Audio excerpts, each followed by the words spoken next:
It's extremely important to have a Black male role model in a boy's life, but that you need to lead them with love. And what I mean by that is consistent reinforcement of their worth as human beings, consistent acceptance of who they are at whatever stage they're in, so we can fortify them for this battle, this intellectual, spiritual, mental battle for the identity of what it means to be a man. And I would implore our Black men to start there, and then extending that same grace to themselves, interrogating what does it mean for me to be a man, truly.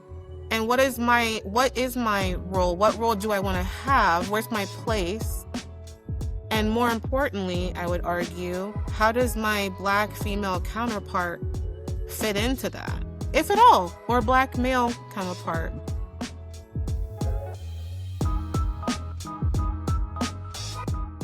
Yo, welcome back to another episode of Porch Theory, where we have unfiltered conversations, but sometimes it is necessary. I have the coolest brother in the virtual room with me. Nick, what's good, my bro? What's good, my niggas? What's up, my brother? It's so good to see you, and we also have an amazing guest in the house today. Absolutely. We have Dr. she's not used to that. I know. We have a doctor in the house now. We got a doctor in the house, okay? Dr. Cyntia Brown. She joins us for this conversation. What's good, my niggas? Oh, I didn't know I got one too. Hello. Yes, you will get one. We got credentialed guests on. What you mean? Dr. Brown, I appreciate you joining us on this unfiltered conversation. And I want you to just go ahead and give the audience an introduction to who you are, and, you know, share with us some of your hobbies. What do you like to do? And, you know, what's your field of study? What's your field of work? So I am a PharmD by trade. However, I went a different direction with my education. I did a fellowship in precision medicine at IU in Indiana, and then I went on to work in the pharma industry, and now I'm working in fertility. My primary area of focus is in helping women conceive, those who have fertility issues related to like fibroids, cysts, similar to what I did before having my first child. And now I work a lot with couples. That's why our topic today is acutely interesting to me, because I see some of the manosphere, masculinity conversations even occurring in our sessions, and how these men are coming into fatherhood and how they feel that their role in the conception process is even organized. Some of these topics seep into how my clients perceive themselves. Again, they're having a lot of often fertility and health related issues. And so I was very interested in learning more about this subculture that's driving our men, because I believe that fertility is a team sport. So I want to understand better how the other part of our team is playing, frankly. And not only that, you are expecting baby number 2. Is that correct? I do. I am having my second child. I already have a boy, so I am very scared for what is going on or what's brewing.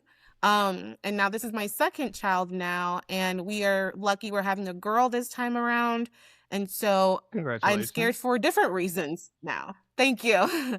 So it's hitting personally and professionally and kind of in different avenues of my life, and where I felt like I need to really kind of put my eyes down on the topic and understand the what's happening with our boys, really. Has it hit you yet that you're raising a Black son? I've always known I was raising a Black son. That wasn't really a new idea to me, to be quite honest. For the audience, for context, my husband is painfully Caucasian in the best way. And so our child is mixed. And he knows it. And our child is mixed race. And I think it was more like he has understood, oh, my kid is Black, not mixed, because there's a difference a little bit, and that was because through I think conversations and him understanding and being open to learning about what it means to be Black in America. Like, he hasn't been Black before, so he's been an observer of the Black experience. And I'm lucky and happy I have a partner who's ready to dive in and get their hands dirty, because they do love me and they love our child. And so we do collectively perceive our kids as we have Black children, because no one's going to ask you who your daddy is before they pull you over, right? No one's going to ask you about your genetics before they profile you. And my child in particular has very ethnocentric features. He looks very much like me. He just light skin. And so with that reality as well, and the fun reality of having mixed kids, you don't ever quite know what's going to come out sometimes. You know, there are mixed people who look like Tristan.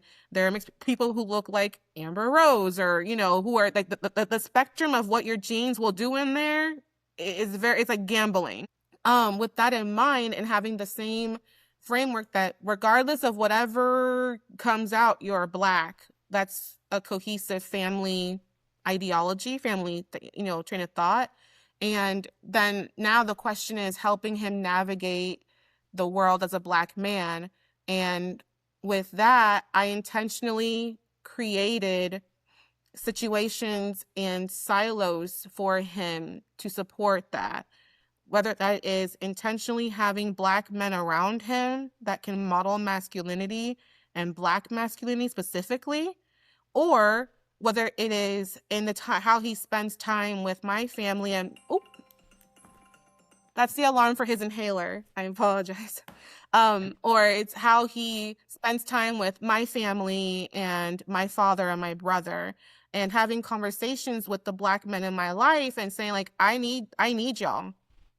I need y'all, because my husband, this is where he's deficit. He doesn't have some of the nuance of what it means to be a Black man in America. So I have to lean on my community of Black men, Black male supporters, my cousins, my brothers, my friends, to help mold my child. So I'm intentionally placing y'all, because I know that you are men who I trust, who I know are good, who I'm proud of, who can help rear and mold my baby. And that's what I call it. I call it my Black agenda, because I intentionally am like, no, I'm molding my Black children to be in the image of proud Black people.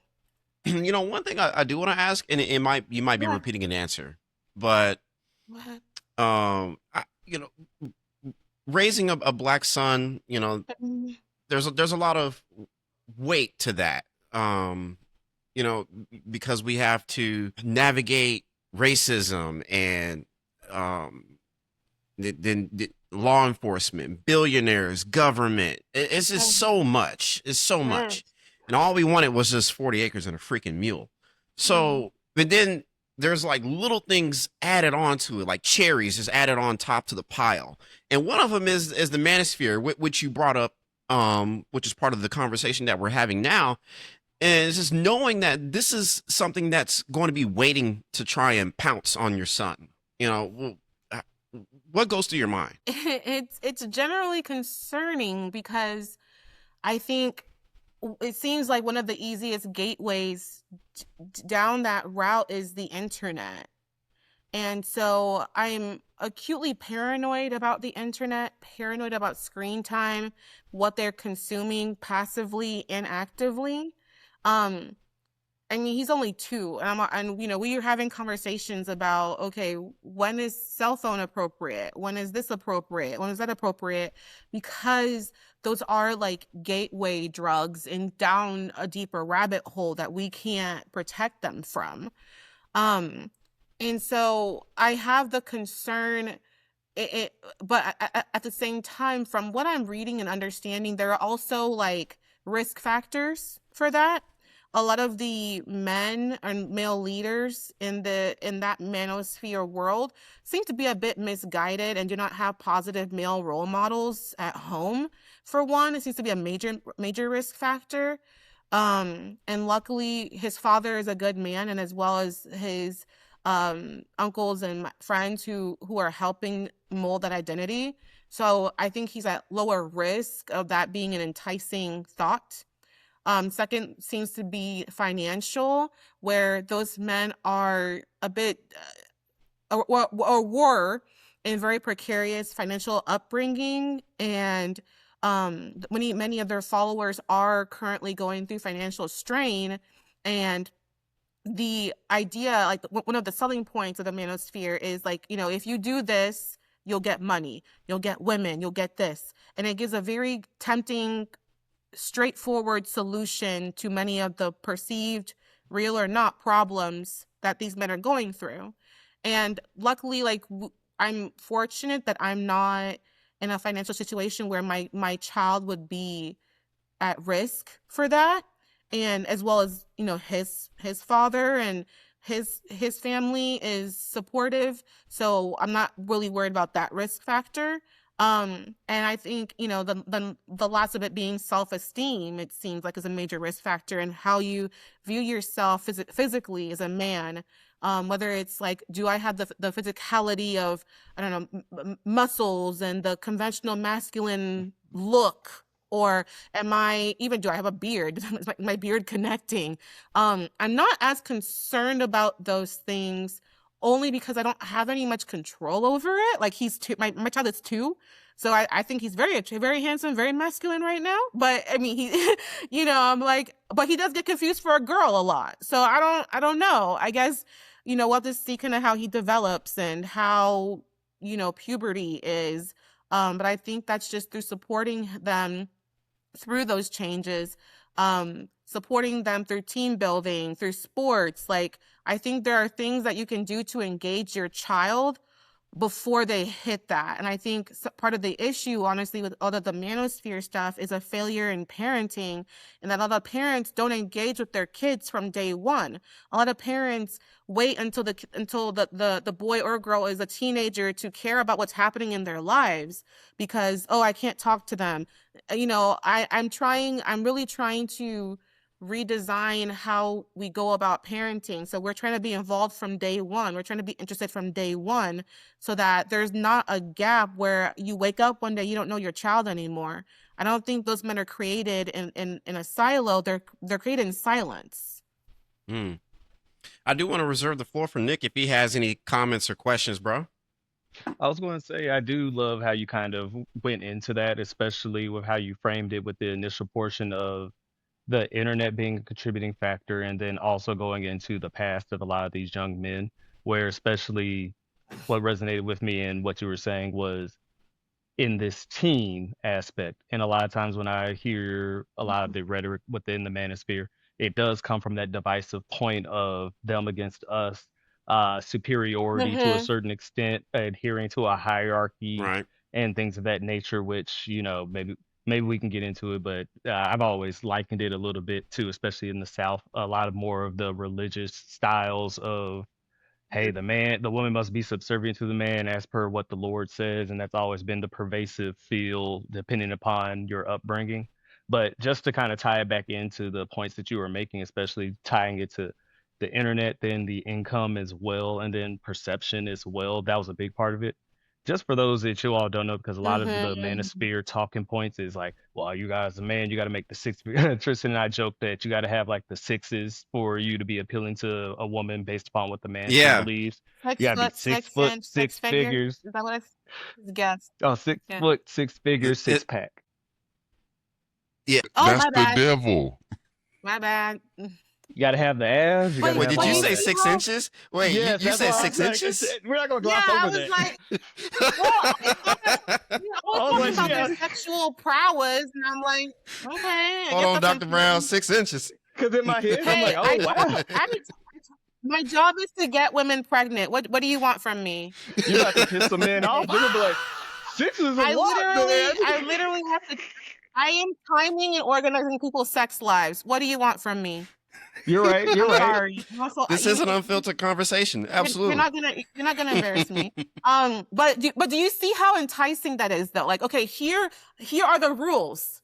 Here are the rules. If you do this, if you follow these rules, you will be okay. You will get the girl of your, like, it's especially when there's so much uncertainty right now. You wake up every day and the world's on fire. And someone who is, handsome classically, who seems to have everything that you want, because a lot of this is peacocking too, I've noticed. They dress a certain way, they talk and look, they're manicured. They're not looking like, I mean, Tristan, quite frankly, like what you gonna tell me about being a millionaire? Not like, you know what I mean? Like, not to come for you, but it's all about a certain facade. So it's very enticing, and you're selling, I have an answer for you. I have a playbook for you. You don't have to worry about how complicated and scary the world is. I know what's going to happen to you. I have a path for you. When you're not sure about if you can go to school, you're not sure about how to even approach a girl, you're not sure about yourself, and someone's giving you like breadcrumbing you, that's so enticing. I totally can understand how people fall into these rabbit holes. And the icing on top is to say, it's not your fault. None of that is your fault. It's actually her fault and their fault and this. And quite frankly, I don't fully understand how the Jews get brought into the conversation, because that was confused. That's confusing to me. See, but to say, it's the Jews' right fault. Now. Do you have any cooking right now?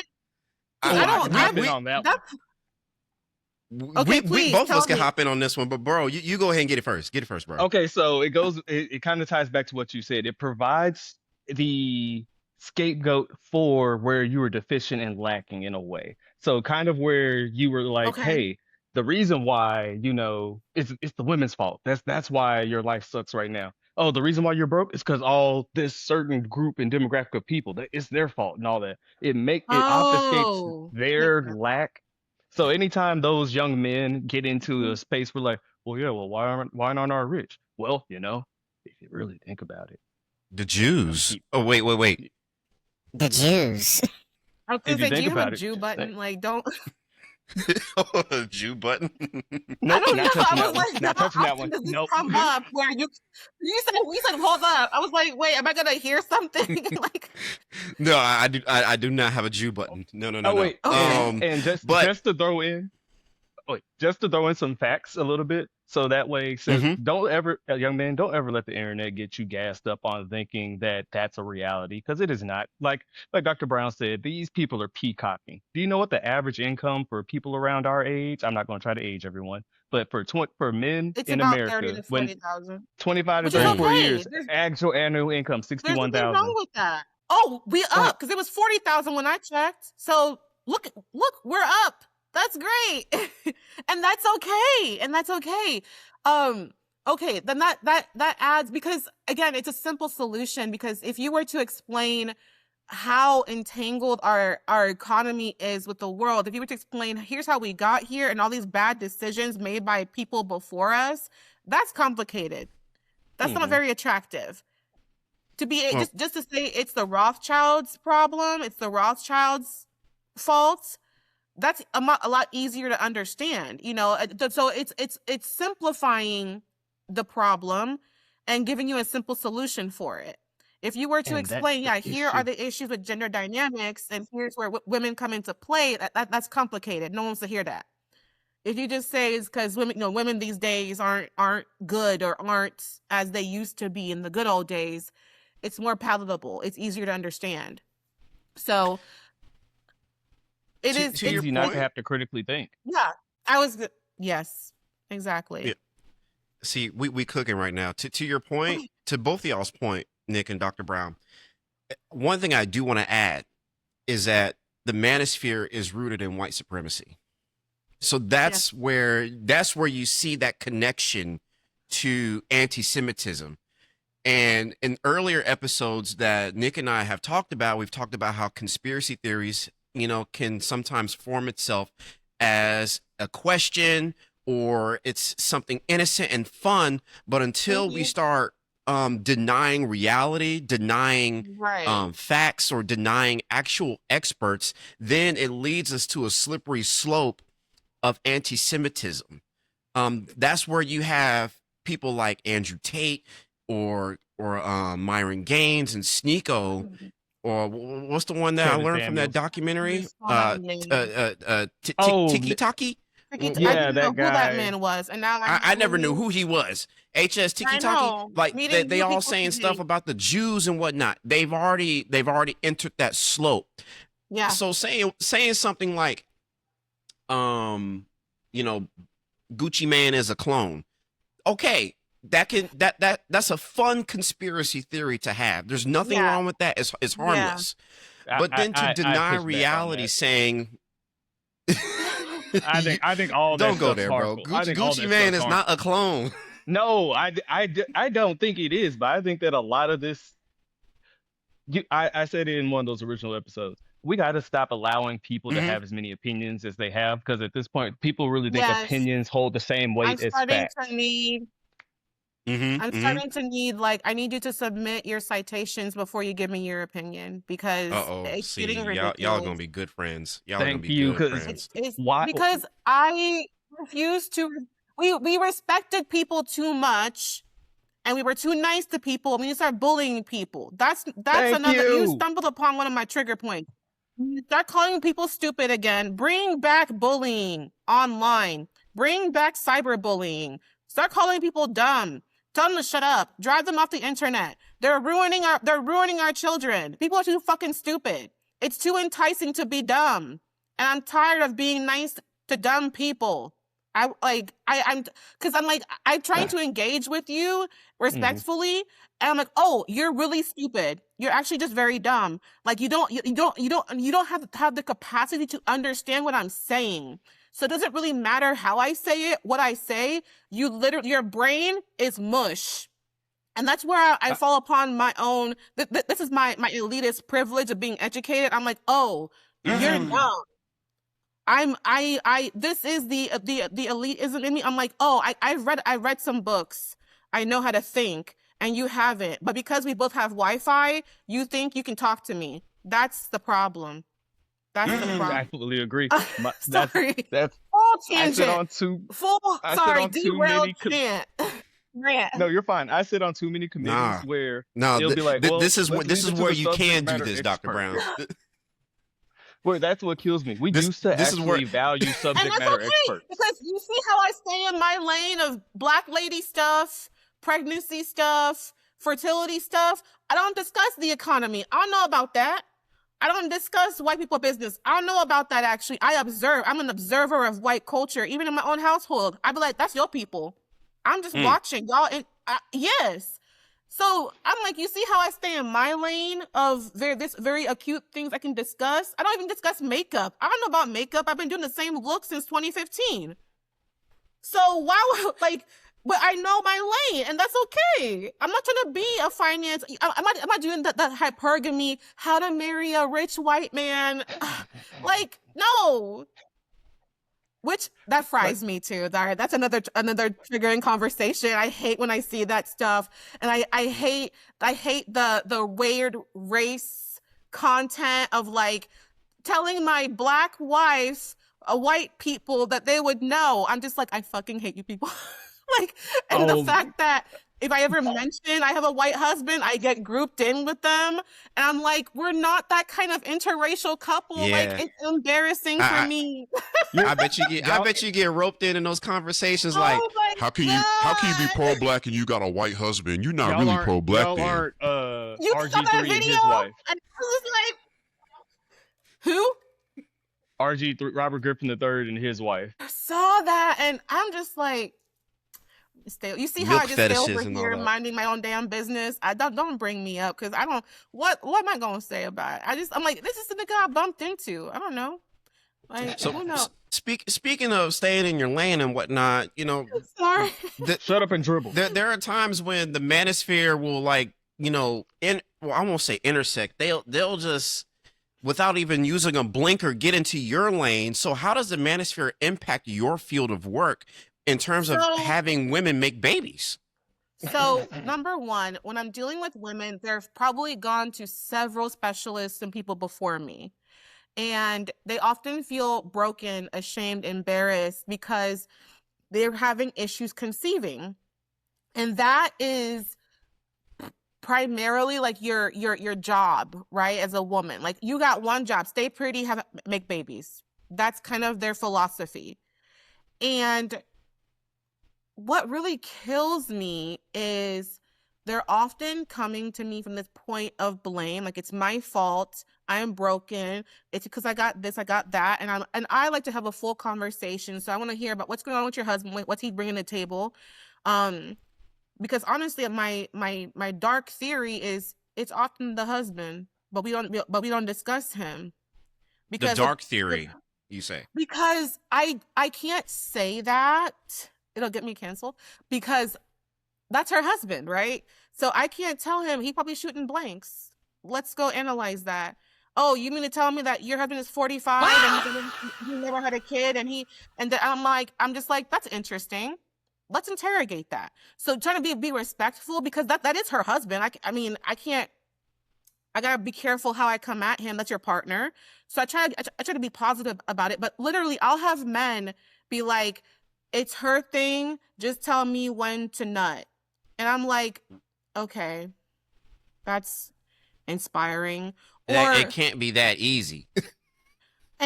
Or one who works. he didn't want to pay for her services because he didn't want to have a kid yet. So he was like, we're going to do it when I'm ready, when I want to. Quit calling my wife. I'm like, she set up the Zoom call, sir. Because she's worried because she had a miscarriage and she thinks she's broken and something's wrong with her. And she's crying on the camera while he's doing all this. And then she would text me like, I feel so alone.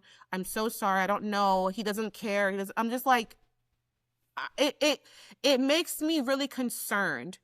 And so it's hard to start a family on your own when your partner doesn't care or sees it as your problem. And part of that is because some of that manosphere stuff has seeped into healthcare. It's seeped into those men saying, birth control reduces your attractiveness and your fertility, and it reduces your ability to, like, all this just nonsense, like You've heard that, misinformation. like you've heard that firsthand. Birth control impacts a woman's beauty.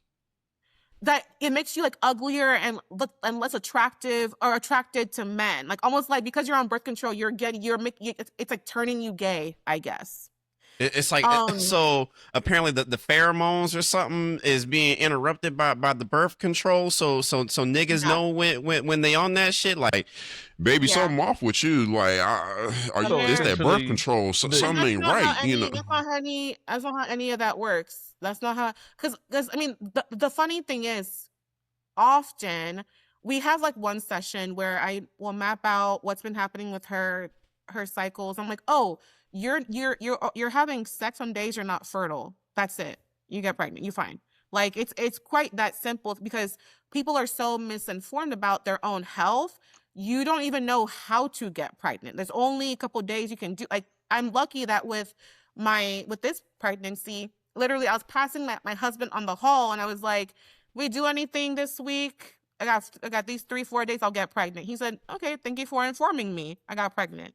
It was very very straightforward, because I know what I'm doing. And so some of that kind of seeps into the conversations about family planning, making a family dynamics, and I try to really emphasize, like, we need you at the table. I will use some of the rhetoric of like, you're leading the team, you're team captain, like whatever makes you give a damn about your wife, quite frankly, because often they're married, to make you feel empowered. You're in charge here. I work for you. I'm just trying to help you be a father. And that seems to have been a better strategy, because I tried previously to empower the woman, but I don't think these women want that. I think what they want is a safe space to be vulnerable, and they want their husband to be a protector and be a leader. So I try to do that, and that's been a more effective strategy for me in getting the man on board and getting the progress moving forward. Interestingly enough, is to appeal to his masculinity, essentially. To your point, Dr. Brown, I want to add that I would say that the manosphere promotes physical health for a man, but it doesn't feed the mental health aspect, and nor does it include looking out for others. It'll say, hey, argue with the aesthetic of physical health, because a lot of the things they do are not healthy. And I would argue, as you're saying, looking out for others, it is the tribalism that Nick mentioned earlier, looking out for your bro, but there is an us versus them. And I put a lot of this too, and maybe that's a central theme to what I think the issue is in America. A lot of this anti-intellectual like injection into so many parts of our media, and it goes into kind of what you were saying previously, how everything has to be dumbed down, everything has to be simplified, and it just removes any level of critical thinking that allows for you to expand your methodology for how you come to certain reasonings and logics, but also allowing It's you to content. better understand the nuances and things to that. Like, yes, there was something the quality of discernment is fine. Sorry, go ahead. Oh yeah, I was agreeing to just kind of furthering that point because they said the guy Louis Theroux, he said leveraging online notoriety and parasocial male relationships for marketing opportunities, that everything, like as you just said, everything becomes content, that these are products of a culture growing up in dizzying speeds. Some who seek the comforts of game hacks, conspiracy theories, and illusions that only enriches those at the top. So I thought those were, I don't know, just, and again, and the content, I'm like, pandering to your worst impulses. Like, those quotes kind of stuck out to me in what in the online of it all, of like, like, because you're right, it's the content is, pandering to your worst, to your base desires of anger, retribution, aggression, and not wanting to think that deeply, critically, see the nuances of where things are complicated more and more ugly than you want. You don't want to do that work. It would take away the pleasure of being angry about it. And kind of have y'all seen that documentary on Netflix? I watched it today before we talked. Yeah. I was gonna say that's where I kind of wanted to loop it around too. The documentary is crazy. Because if you think about it, all of that with how, especially how you connected it to anti-Semitism as well, that's an easy way that they have been. The way you described it has been explaining so much of like those figureheads we talked about, the Andrew Tates and all of them. All of them have like pyramid scheme type ventures that they grift and make money off of these men from, because they're going for those low cost emotions to get you riled up. So that way they become a figure of authority that they can appeal to at that point, and they believe everything. And then it's the same playbook that the right wing uses as well. And I think that's why you see so many of those, that intersectionality between the manosphere, the right wing, and how they have all these views that come together. And it appeals to kind of what Thoreau was pointing out. A lot of these people are grifters. They're taking care of people in very emotionally and very much so, and they admit to it. They will sit there and say, Andrew Tate said it, I'm here to protect men and get them out the matrix, but then brag about how he takes advantage of men and takes their life savings from them by getting them to believe that these women actually love them. Because those men are below them, though. There is that act of dominance, dominating someone financially, physically, sexually, that is actually in line with his brand. Like, he is like, I am the alpha and I'll gobble you up, or you can be like me. Those are your two choices. And the men he takes advantage of, those are the betas, right? The weaker men. And it's actually, it's again, I guess almost like gamification of the hunt, of the prey, and allowing those viewers to live vicariously, parasocially through him, but he is getting to do those things that you want to do. You want to be the alpha guy with a 6-pack and the 10 girls in the room, and you don't give a fuck, and you don't care, and you are, quote unquote, self-made. It's sexy. You don't want to be the one who worked hard, went to school, and like that's nerd shit, right? Because often they're not talking about get an education, do a course in philosophy, be an accountant. It's always break the matrix. And the way to do that is by It's not through a 9 to 5. It's through your own ventures. But the funny thing is, you need an education and grounding to have a successful business. But that's why they go into fraud, because they don't they don't care for the legitimate ways of doing that. They want just the to reap the rewards of it. But if you don't have that education and foundation, you can't legally do what they're talking about. I mean, that's how with Andrew Tate became a whole sex trafficker. What the heck?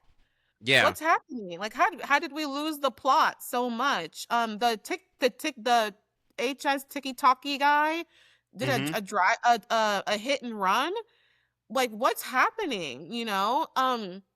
So I think it is, and then the weird thing with the grifting is like it appeals to that audience as well. Like, the audience likes that they're the bad boys.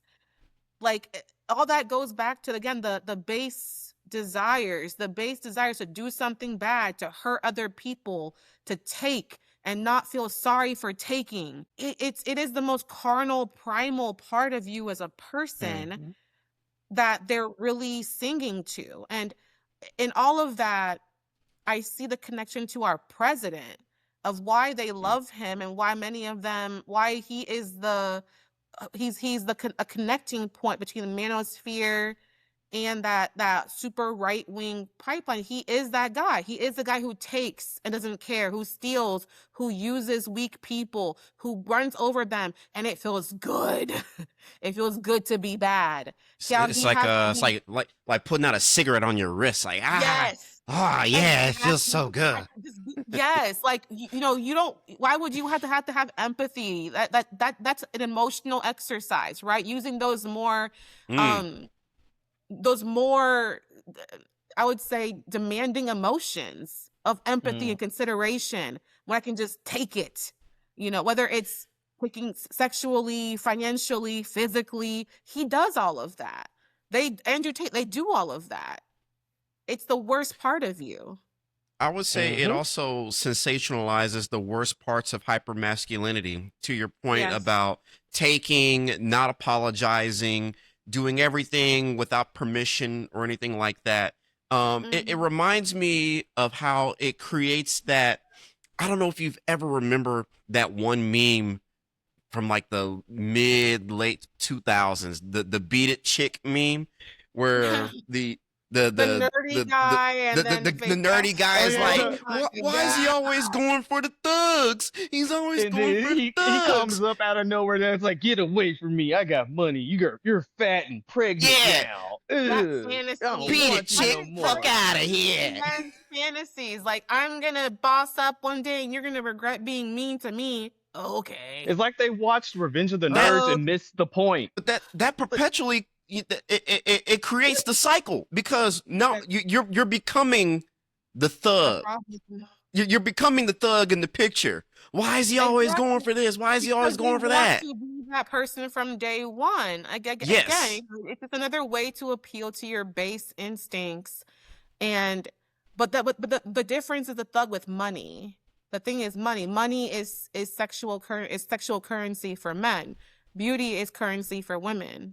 Those are, again, more of the most base parts of our existence as humans.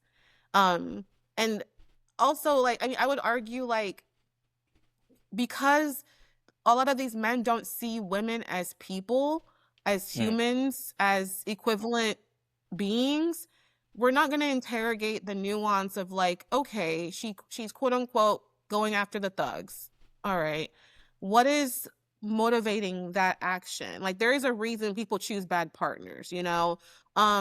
It could be as simple as, like, you're 15. It isn't that deep. And then as you get older and you grow and you experience more in life, you begin to want and favor other things besides a fade and a six pack. Like, it could really be that simple, but you have this grievance against women, again, women who wronged you 10, 20 years ago, who were children, and you're carrying it into your 30s and 40s. And no one thinks that that's weird. That's not weird a little bit. the Candace Owens self-hate because she got bullied by black kids as a young person who maybe it was because you were black on black, or maybe it was because people are stupid and they're young and they grow out of that, but you It could decide be to that hold that simple. in. Right. Yet they just held that in for Make years it and your never whole went to therapy. personality. Some of them I do shouldn't want go to. to therapy. It makes them stronger. Please don't go to therapy, actually. It makes you worse. I don't know what they should do, but it makes them more powerful. So I'm no longer prescribing therapy for some people. Just, I don't know, just go into You're go right. into a dark room somewhere. Don't prescribe therapy. Here's what you should do. Shock No, therapy. whenever he reaches for the soundboard, I know it's about to be some shit. I know. I was like he's not allowed Shock to have therapy. Absolutely. But to kind of tie it back I to do kind want to of bring up this one video real quick. Oh, sorry. Go ahead. My bad. My bad, y'all. No, it's my bad, bro. It's my bad. I just wanted to bring up a video real quick that kind of summarizes, or I think it adds to the point of what we've been talking about with the nice guy who finishes last, but then becomes the thug with money, just to disrespect the person that they were denied by. It's Ari Lennox saying that she gave too much attention to Oh my toxic God, men. why did you Have y'all say seen that? I've intentionally All been right, avoiding it because I don't want to give those things my energy. I understood what she meant, but Yes. I wish I think she I had missed it. said that alone in a room and not into a mic. Well, here it is, y'all. I got you.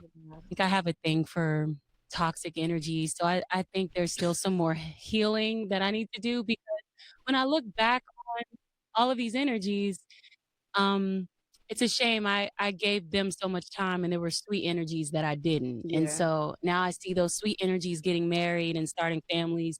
I'm just like, dang, that probably could have been me if I recognized the security in those individuals at the time. And like now I'm like, yeah, I'm definitely feeling that now. I'm aware that there's something going on. There's something wrong. What do you think it is that attracts you to like toxic energy? I think they just seem really exciting at first. The chemistry is incredible. And they don't even always be fine. It's not even that like they're sexy or something. I mean, well, they're sexy, but they don't be the finest things I've ever seen. Yeah. It's just an energy. Sometimes it's convenience, what we talk about. A lot of the sweeter energies that I felt like weren't for me. I felt I could see myself falling asleep a little bit on the phone. So I don't know if that's like, if boring is good or not. Like, I'm trying to figure out what that means. Like, It's the thrill. yeah, It's the thrill of it. yeah. What's your sign? absolutely. A million podcast mics I just have- cut on after with that video. Yeah. So I want to add some nuance and my own trauma dump to this Okay. theory. So when I was dating, and I was dating to marry, I knew I wanted to be married. I knew I wanted to have a kid. That was never a question for me. It was always the goal. But I also have my own wounds of intimacy with the men in my life, my father. Like, I will say openly, I don't know very many good men. And I've said this before. A lot of the men in my life have been violent, have been vulgar, have been aggressive, have been cruel. I am a survivor of sexual assault. I have not met very many good men. But I know that. And I don't liken that to all men. That's just what I bumped into in life. It's that simple. Isn't that, that's it for me. However, I was aware enough that this is something in me. There's a wound in me. So I started therapy in 2016. So I was having anxiety attacks, and going to school, being in school was exacerbating the underlying issues. Mhm. And with me dating, I was going back and forth with the same bald-headed, man. And there's a point where I remember I sent a picture of a guy who was like flirting with me in the DMs to a friend. And they were like, let me guess, he's dark skinned, about 5'10", bald with a beard. And I said, how you know that? She said, because you, he said, because you date the same man over and over again. You have a type. And that's when I was like, wait, let me look at my roster. And sure enough, I have been dating the same man for the past 5 years in different forms. Always about 5'10", bald head with a beard.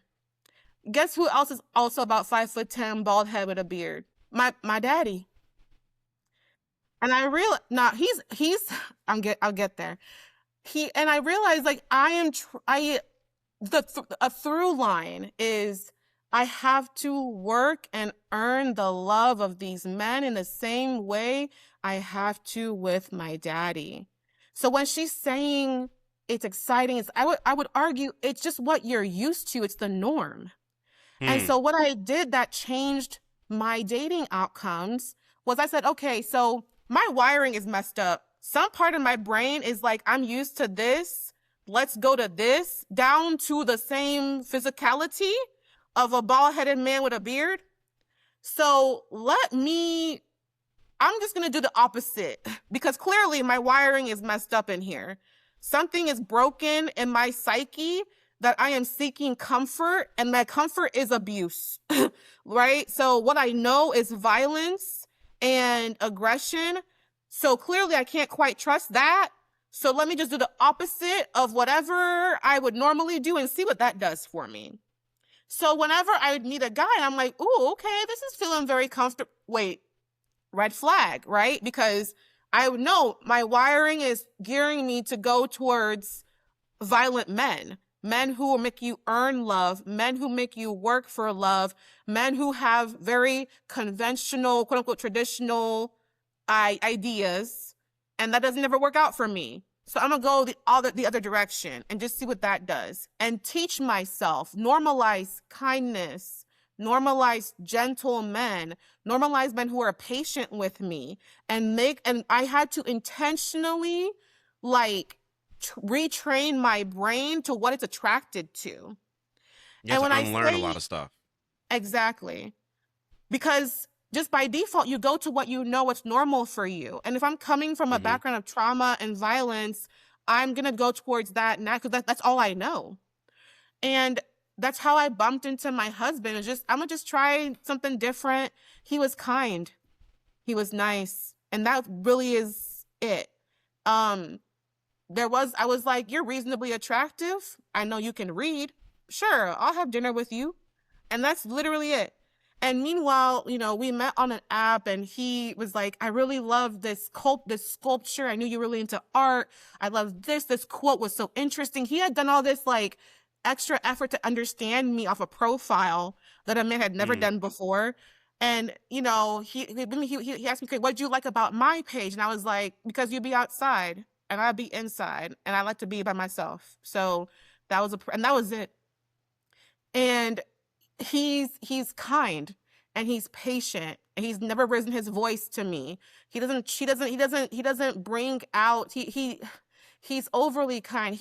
My husband loves a miserable, sick, small animal. It's very annoying, but because he loves to nurture things and seeing those things, I'm like, you would be a good father for my child because you would love my child. I want to give my child the father I didn't have. So whatever happens with us, I don't know, but I do know he'd be a good father. That was a big checkpoint for me. And it just so happens he is the opposite of my dad. He's blonde hair, blue eyes.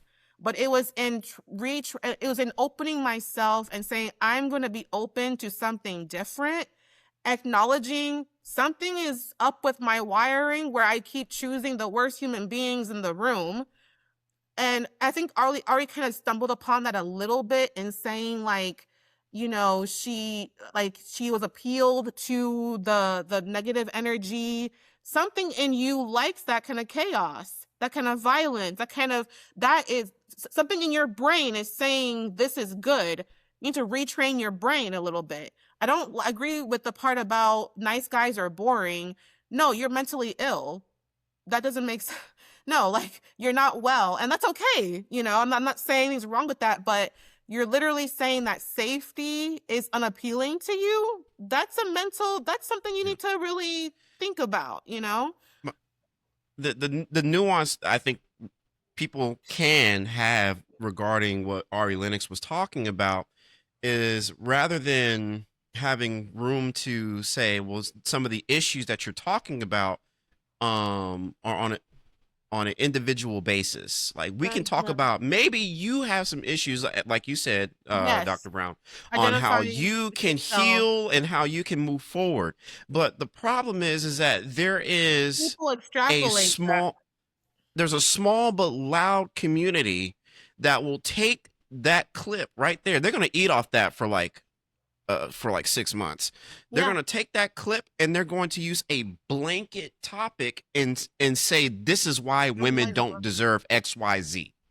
They've done that with me. I've said all of this before, and even like, yeah, the men in my community and my history were violent and aggressive. Not all men, not all black men. And somehow someone will hear and say, oh, so you chose a white man because you hate black men? When did I say? I just bumped into him.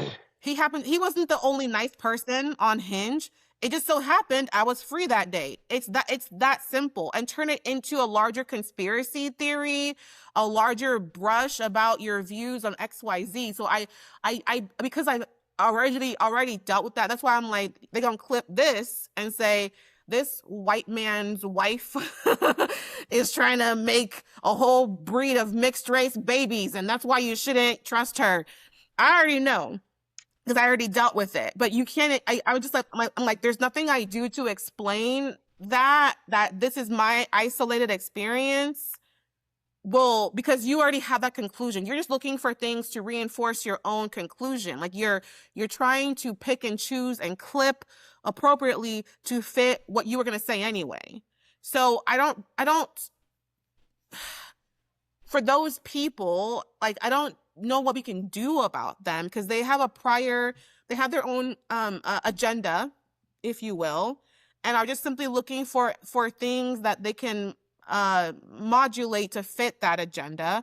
What is concerning is the people who receive that messaging, but I would argue that they're primed to hear it. And it happens, even with women who are having issues with dating. Oh, all men are like this. All men want is this. All men, whatever, because you're primed to hear those things because you are walking in with your own bias already. So receiving that message is actually it's confirmation bias. It's comforting to you, and it just further sends you down a pipeline you are already on. I would say some of the problems that we see in the manosphere can be valid, because in that documentary that all three of us watched, they brought up issues that impact them: poverty, single fathers. I mean, not having a father in the house, being raised by a single mother, the weight and pressure of what men go through in society to be providers, to be protectors, and there's no room to be anything else after that. That is valid. But the problem is that, from my perspective, they don't leave room to try and find a resolution so that there can be a solution. And then we can chew gum and walk at the same time and worry about, the next person. Hey, well, I understand that you're going through X, Y, and Z, but for me as a woman, I go through A, B, and C, but that impacts you, as a man. Then we can have some of those uncomfortable conversations between men and women, or really between black men and women. But you have certain talking heads and situations that creates a firewall to prevent that conversation, like the three of us are having. Admit, this is a weak point for me, because when I hear a lot of those arguments, I like the whole, like, the single, being raised by a single mother, and I'm like, okay, how are you raised by a single mother and somehow you hate women? Like, but then the answer to that is often, well, my mom is different. My mom's the exception, or it's her fault. She was a single mother, whatever. And then when it comes to like the issues with male, like what we expect from men and what like, I'm like, that's all patriarchy, and y'all made that. So like, stop it. Like, I don't know. Like, it seems to be a kind of a self-created problem from my perspective. And that's maybe, you know, my own blind spots, my own biases, but I'm trying to work on it and be a better listener. But I'm also like, okay, but y'all make and reinforce those standards, because from where I am as a woman, women don't benefit very much from those dynamics. And I don't see women appealing to a lot of the I don't see women really, you know, appealing to a lot of the expectations that y'all claim to have for men. Like, I think some of the issue is the women you're going after. Like in the documentary, even Tiki Taki's mom, you know, when Louis asked him, okay, like, you came from a single mother, how would you, you know, view your mom, your women? And he was like, well, my mom is different. My mom isn't like those girls. And she's like, well, the girls you talk to are not like me. Like, you're talking to very young, underdeveloped women. You're talking to not to be, again, rude, but like sex workers, women who also engage in this kind of rage-bait conversation for their own benefit. And you're making that appeal to like the girl at CVS, you know, like when you are kind of, you're finding women who are the extreme of women, and women who, quite frankly, are engaging in sex work. Like, yes, of course, love is transactional for her. That's her job. And then you're making it appeal to like your neighborhood Susie, and that just isn't like a fair way to extrapolate, you know? And so I'm like, yeah, if you're finding people who are at the extremes of society, you're gonna get, you know, triggered and confused because they're playing by different rule books than you. But then you're teaching these men that, oh, this is how all girls are. It's like, no, actually, like, women love broke men every day. Women love short men, ugly men, fat men, painfully so.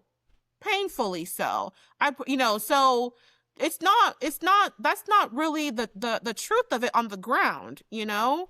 But they're highlighting these extreme examples of womanhood while also ignoring women who can go toe to toe with them intellectually, to push that narrative that girls are dumb, money hungry, bimbos, blah, blah, blah. Yeah, because you're finding like uneducated sex workers and asking them their view of transactional love relationships. Of course, that's what the answer is going to be. Like, that's how they live. That they're on the extremes of society to begin with. So I have to ask this because, you know, we're nearing towards the end of this conversation, but, you know, from a Black woman's perspective, you know, what's your challenge or what's your call to action for Black men or just men in general? Actually, no, let's keep it for Black men. Call to action for Black men? Yeah. I think something I'm seeing is I think we need to lead our boys with a more gentle hand. I think these are a lot of hurt people, hurt boys. I think it's extremely important to have a Black male role model in a boy's life. But that you need to lead them with love. And what I mean by that is consistent reinforcement of their worth as human beings, consistent acceptance of who they are at whatever stage they're in, so we can fortify them for this battle, this intellectual, spiritual, mental battle for the identity of what it means to be a man. And I would implore our Black men to start there, and then extending that same grace to themselves, interrogating, what does it mean for me to be a man? Truly. And what is my role? What role do I want to have? Where's my place? And more importantly, I would argue, how does my Black female counterpart fit into that, if at all, or Black male counterpart? Because I do think we need a team. It has to be a team effort, a community effort in building and recreating our identity as Black people, as African people, as islanders, as immigrants from the ground up. But that begins with having the love for ourselves and for our children, enough to say that you are enough. I care about you. I accept you. I see you.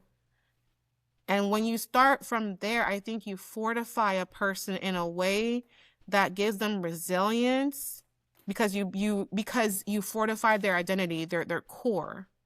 So I want to start there, and then from we can build from that point. We can work our way up. Because in my opinion, Dr. Brown, I think, at the end of the day, one of the reasons for this divide and culture war that we experience is white supremacy. And I can go into a rant about that, but I do want to leave the floor for Nick, to have any last words just in case. For me. No, and I'm gonna ask my husband about that and report back. No, the white supremacy of it, I want to ask him and report back. I don't know. What do you think about your people? I think a lot of this phrase. Oh, is this geared towards me now?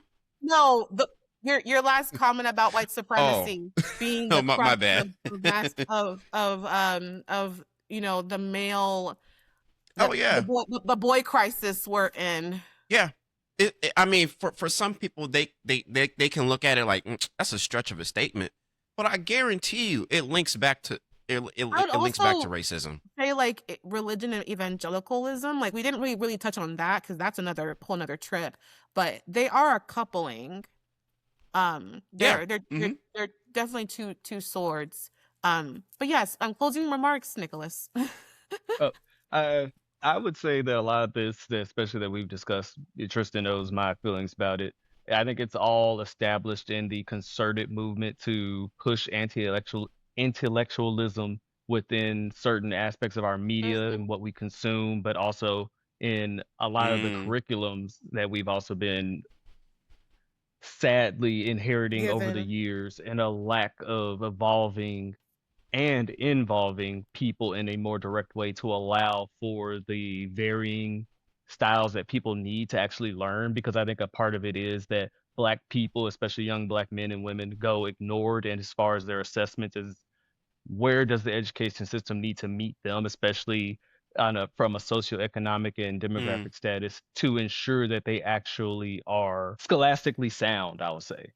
And a lot of what I see in our own culture, especially here in the South, stems from a lack of education and knowledge when it pertains to certain things.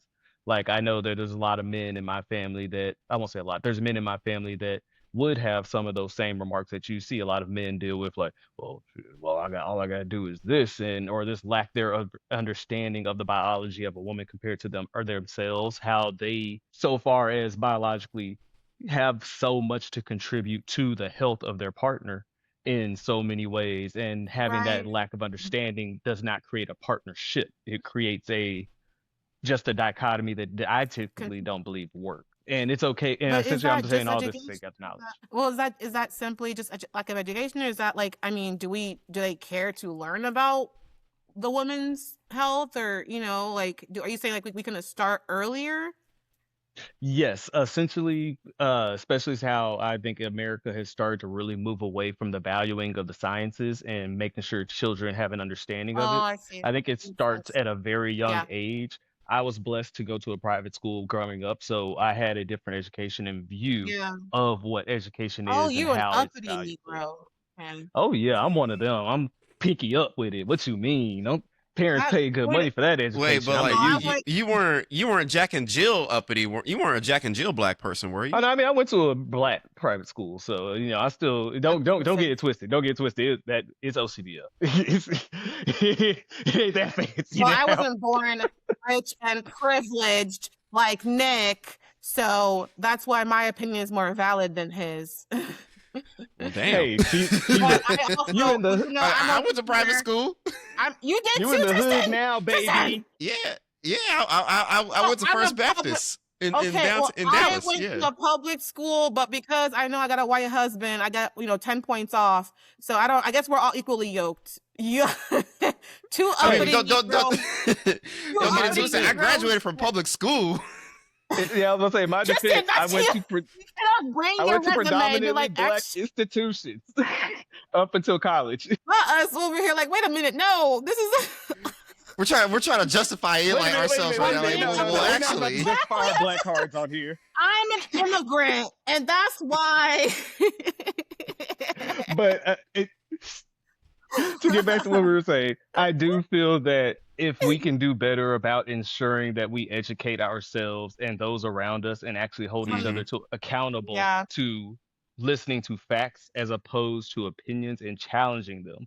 Like one of my biggest challenges to my fellow black men is always just if you hear something that don't sound right, don't be like, hey, that's just drill. He just Well, be how do you know talking. that's not right?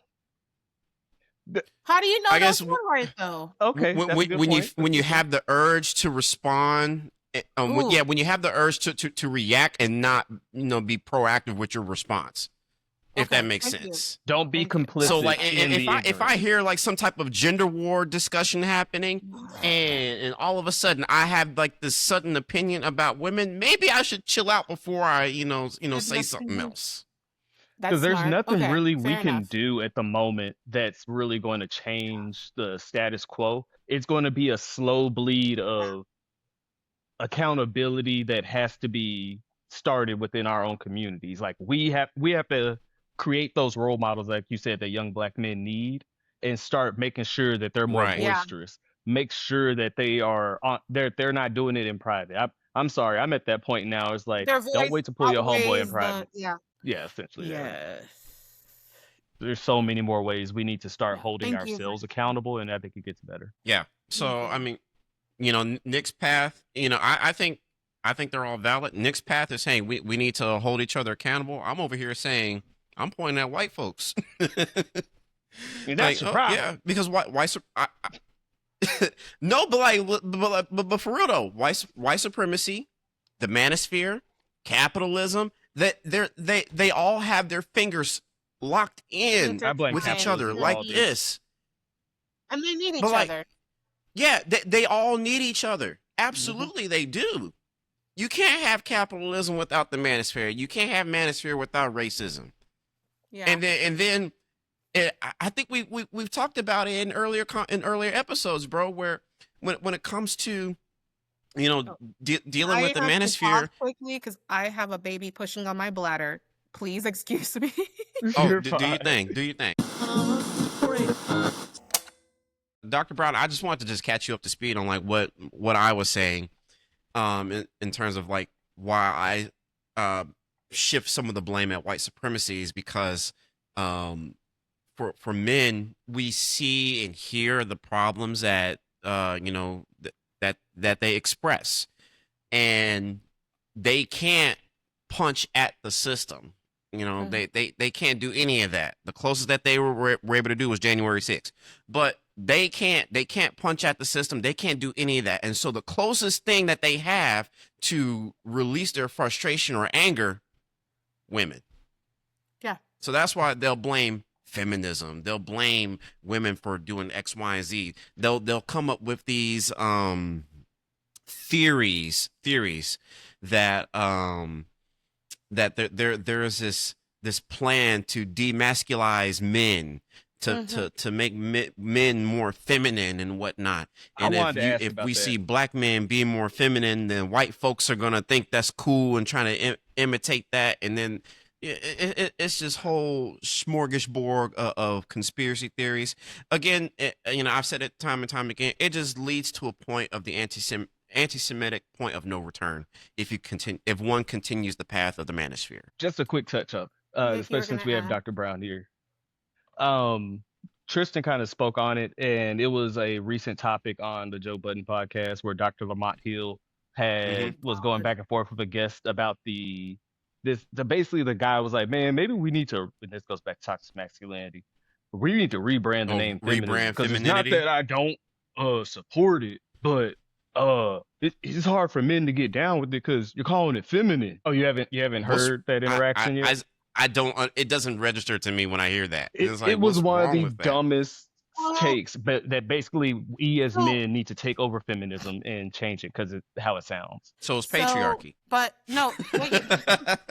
Something that you said that it happened this week too with Nick Cannon giving people his opinions. I Mm. think we need to remember the words of Malcolm X and stop listening to celebrities. Why are these Mm. people our spokespeople? Why are they our quote unquote leaders? Why are they our mouthpieces? Why are we listening to Joe Budden to begin with? Like, I don't mean to be in my educated elites bag, but why the hell would I ever listen to that person for anything? For anything. Why would I care about your opinions? Why would I think that you would be thought-provoking your interest? Like, I think we need to stop giving some of these people a platform or even endorsing their thinking. If Mark Lamont Hill is not in the video with Joe Budden or whoever, I'm not Not watching watching it that because I at need all. one reasonable person in the room. Like, But I'm not going to entertain stupid thoughts from stupid people. Now, there are educated people who make those same kind of arguments, but I'm not going to like feed into, and again, that could be the elitist in me. But if you make a career dancing and singing, I'm not listening to your opinions about the world and politics. I'm just not. Period. I'm sorry. I would argue we need to know, those type of platforms that are out there, Why? because if we are ignorant to it, then who's to say? And I'm not trying to manifest it or anything. Who's to say your son's not going to catch wind of it, and all But of I a feel like sudden I would argue it's they start a watching white it, and they're supremacy that consumer. you're talking about though. Like, why are those people like when it really it grinds my gears when I see like a musician or a Joe Budden on like a panel on CNN or something, and I'm like, why is that who you chose to represent our Black community? You couldn't find nobody else having a PhD. There's people out there who are qualified to speak on this topic. Why? Because Dr. Cornel West is available. they intentionally choose those people to make us look stupid. You intentionally choose people who are uneducated but who are, engaging in popular to make us look stupid. They don't do. No one is asking. Katrina. Oh my God! I thought it was Like, 9/11. They're like, where's Ja? Where's no one's Joe? asking like Carrie Underwood. What's your view on the war in Iran? What the hell? So why are you asking that to a rapper? Like, you know what I mean? Like, that's what I'm saying is like, we can't stop them from talking, but I'm not gonna highlight or platform or encourage. Or draw attention to that person because that validates them as a real spokesperson for our community, and I hate that shit. There are more qualified, educated people who can speak from a point of actual wisdom on these topics. So I'm not gonna bring life into that because you're absolutely right. Like, the more we give them the attention, we're in the attention economy. The more we give them the attention of caring about what they have to say, the more dumb shit they say. Clearly Joe Budden hasn't read a book on feminism, so why is he even talking about it? So I don't feed into that. But as you're saying, like with my kids stumbling upon that goes back to what I said from day one. It's about how you curate and mold your child. The truth of the matter is you have core influence on who and what your child becomes. That goes for me too, even tying in what I was saying about my father. I consciously, intentionally make sure I don't talk to my husband crazy, how he does with our mom.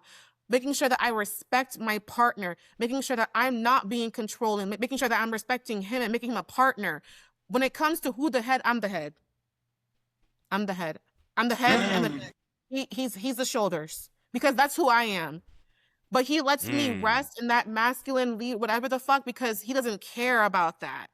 So I take into account knowing that I am my father's daughter. I'm very much like my daddy, but I want to be better and bigger than him. So I intentionally mold myself to be better and bigger than him. I intentionally mold my son to have discernment, to know a Joe Budden is a dumbass. And to know that I'm not going to mold my life after a rapper with several bastard children and who were out here impregnating women left and right, but making degenerates generationally. So that's on me to make sure my child doesn't think that that's a viable spokesperson to begin with. So before we even get there, he gonna know that nigga is useless to me on this topic. But I'll talk to you about some beats. That's what goes back to what we were talking about before you hop back on, because that's where I was trying to lead with the education conversation, is that we really have to catch them young. But what do we do about those that are already in that like stuck in that mind frame? Like, bro, I hate it when I hear some of my homegirls talking about what I just said, and you post that everywhere, because again, I think part of the question is no one's asking, why are you listening to this person? Like, because people passively consume content and consume videos, and there's no one kind of disrupting that passive flow of information to ask, hey, why are you doing that? There should be a board of approval for podcast equipment, like a societal board of approval that says we don't need more of you. Well, do we get an exception, Dr. Brown? Should we get a tax? Okay. We got it, bro.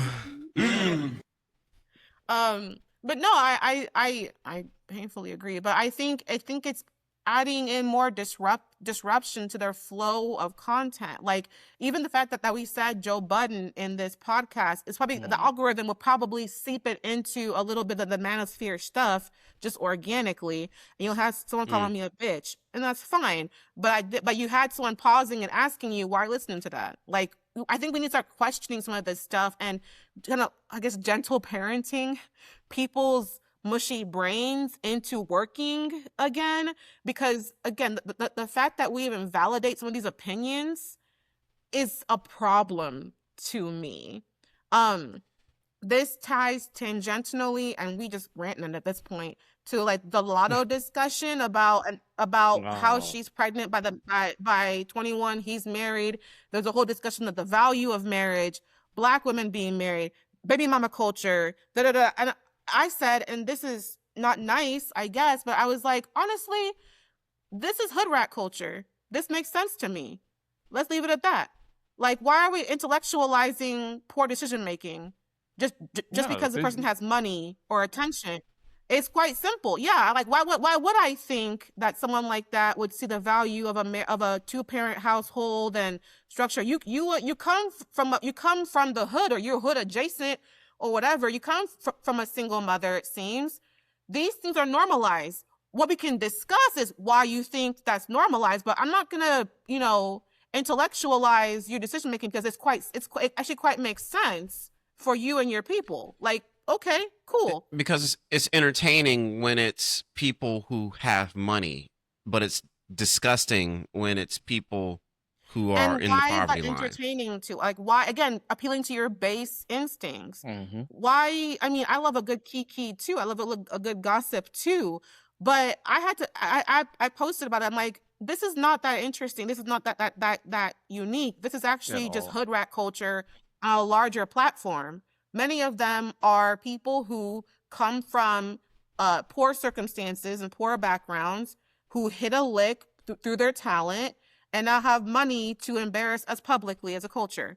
And it's quite that simple. Like, we don't have to really think that hard about it. We can leave it there.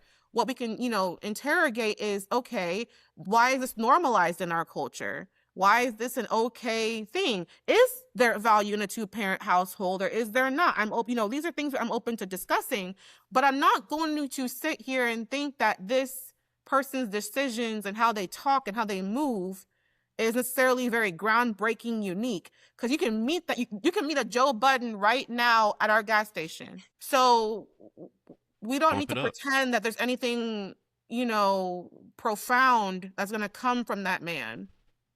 So that's kind of what I'm trying to get at. So, like, instead of glamorizing what is the worst part of normalcy in our culture, we need to we need to disrupt it, I think, by asking why, what's the value, what's this contributing, and what's it saying about us as a community, and redirecting from there into people who are better spokespeople for that. So it And sounds like we got to chew gum and walk at the same time. So not only do we have to have, we need to like have a secure foundation for the next generation, so that way they don't fall for the okey doke. But at the same time, we do need to challenge, the people who are actively either participating in it or entertained by it, Perpetuating. by the very Mhm. least. So that Yeah. way what's we can crazy, all start moving forward. and what's crazy is that's how a lot of times, especially Mark Monhill, he does that a lot on Pierce Morgan's show, where he has I to. don't know how he does. I don't know how he has the patience.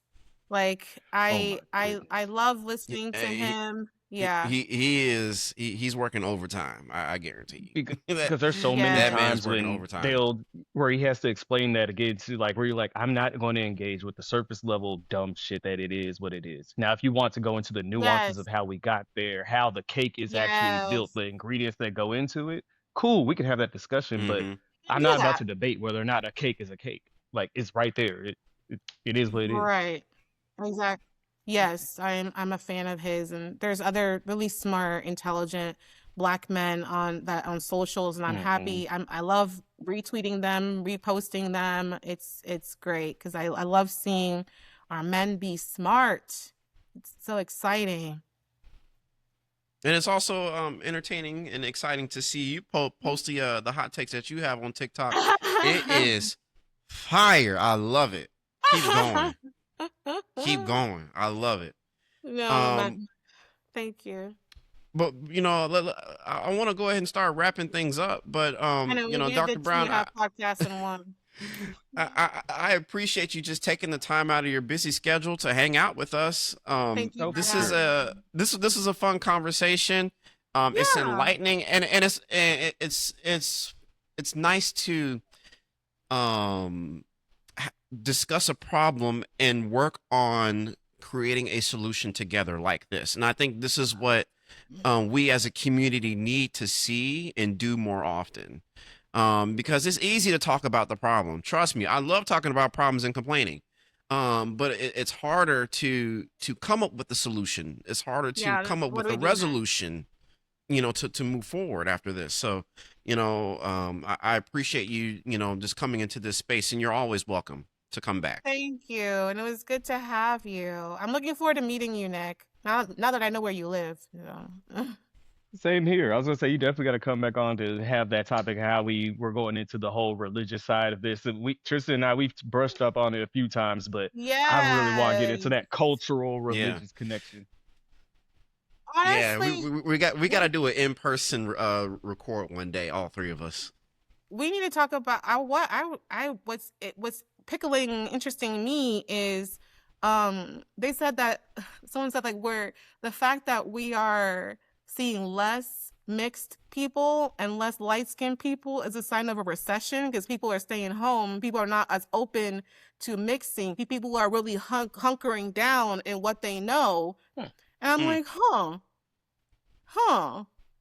Like how I The- wonder how some of the last couple years is impact, and then that couple from Love Is Blind who went on CNN and they're the example of like racial progress. That the black man. Alandria and Nick.